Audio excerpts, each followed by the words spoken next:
10h45 ce jeudi matin sur le Paquier, l'heure est au dernier petit réglage. Et rien n'est laissé au hasard pour cette cérémonie du 14 juillet.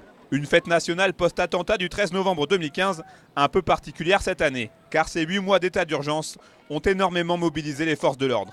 Chaque 14 juillet est particulier, mais celui-ci a une résonance encore plus spécifique. L'année a été compliquée, difficile pour le pays, mais également en Haute-Savoie, parce que l'activité a été forte et l'engagement massif. Malgré le temps menaçant sur le Paquier, les Annéciens étaient venus en nombre pour remercier et féliciter l'action menée par les autorités tout au long de l'année.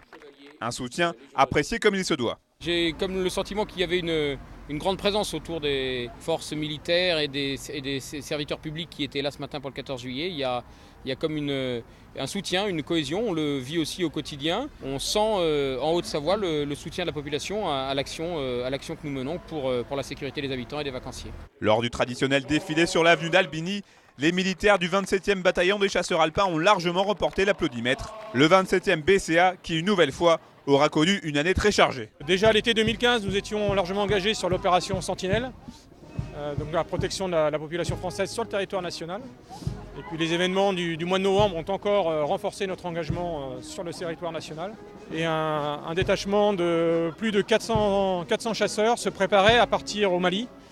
La mise en place s'est faite au courant du mois de mai. Un an après une édition quelque peu clairsemée, ce 14 juillet annécien a donc rassemblé comme il se doit les forces de sécurité du département. On voit bien qu'il y a un continuum entre la défense à l'extérieur, la défense sur le territoire national et une coopération encore plus poussée qu'auparavant entre les forces armées et les forces de sécurité intérieure.